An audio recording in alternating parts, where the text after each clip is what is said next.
There it is. So Dan and I met back in 1987, first day of 7th grade. Dan came up to me at recess and introduced himself. And he said, "Can I hang out with you today?" And of course my response was no. But Dan is so persistent. Later that afternoon I was sitting at home doing my homework. I hear a knock at the door. And it's Dan. And he's like, "Hey, they told me you lived here. You want to hang out?" And at that point, that's when I realized I have no choice. I have a friend for life.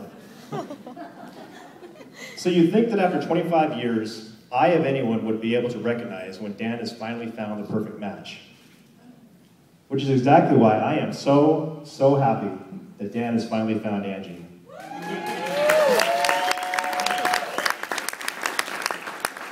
Now, what I like about Angie, and what's not to like? I mean, she's attractive, she's smart, she's fun to be around, but more than anything, she has this unconditional love for Dan. And to really understand what I mean by unconditional, we have to consider the conditions. Now, many of you may not know this, but Dan has not always been the fashion-savvy style icon that we see here tonight. Prior to meeting Angie, his favorite outfit consisted of acid-wash jean shorts and tube socks.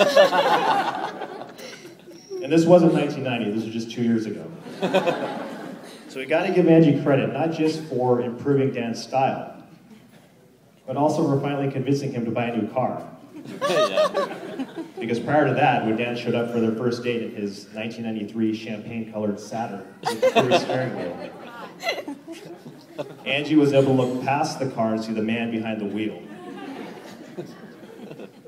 Now, those of us that know Dan understand that when it comes to spending money, Dan can have the tendency to be sometimes a bit conservative. Perfect example of this is Dan and Angie's first date. Now, this wasn't mentioned on the wedding website, for a good reason. But when they went out to dinner, not only did Dan insist on splitting the bill, Dan insisted on splitting an entree. And they were not allowed to order dessert either.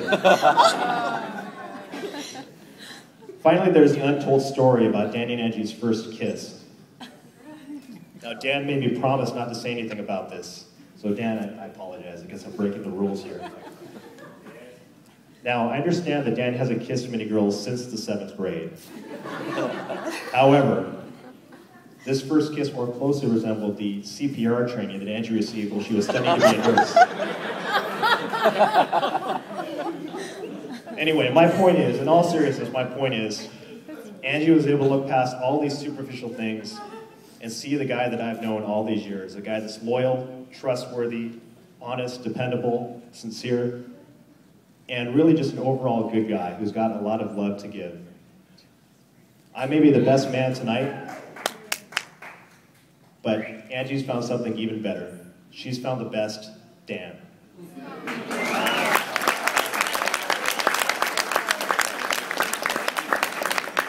So without any further delay, join me congratulating Dan and Angie and wishing them a lifetime of love and happiness. Here's to the new Mr. and Mrs. Schultz.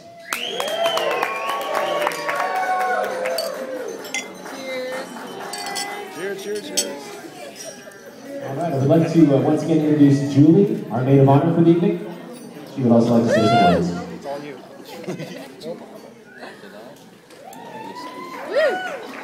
Woo! Oh, I didn't get it.